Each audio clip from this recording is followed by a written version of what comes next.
യുവാക്കളെ ആക്രമിച്ച് പരിക്കേൽപ്പിച്ച സംഭവത്തിൽ 3 പ്രതികൾ പോലീസ് പിടിയിലായി. പായിക്കുഴി മോഴൂർത്തറയിൽ പ്യാരി, കൃഷ്ണപുരം കൊച്ചുതറയിൽ തെക്കതിൽ അജ്മൽ എന്ന മുഹമ്മദ് ഫാസിൽ, വിഷ്ണു ഭവനത്തിൽ വിഷ്ണുരാജ് എന്നിവരെയാണ് ഓച്ചിറ പോലീസ് പിടികൂടിയത്. കഴിഞ്ഞ ചൊവ്വാഴ്ച വൈകിട്ട് 5:45-ന് ഇടയനമ്പലത്തിനടുത്ത് വെച്ചുള്ള റൈസ ജ്വല്ലറിക്ക് സമീപം വെച്ച് സ്കൂട്ടറിൽ വന്ന ഇർഫാനെയും സുഹൃത്തിനെയുമാണ് പ്രതികൾ മുൻവിരോധത്താൽ തടഞ്ഞു നിർത്തി ആക്രമിച്ചത്. വടിവാളും കമ്പിവടിയും സോഡാക്കുപ്പിയും ഉപയോഗിച്ച് ആക്രമിക്കുകയായിരുന്നു. ഭീഷണിപ്പെടുത്തുകയും ചെയ്തു. പ്യാരി നിരവധി കേസുകളിൽ പ്രതിയായിട്ടുള്ളതും കാപ്പ നടപടികൾ നേരിട്ടുള്ള ആളുമാണ്.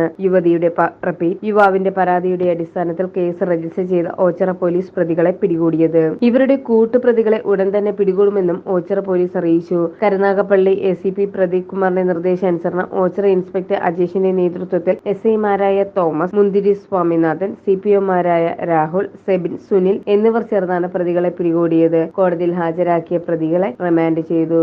News desk press Malayalam.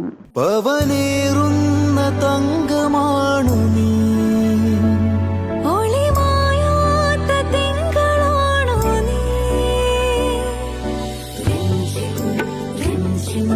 കൊഞ്ചം നിലാ എന്നും സ്വന്തം രാജകുമാരി. Be a Rajakumari. Rajakumari Gold and Diamonds. The trust of Travancore. രാജകുമാരി.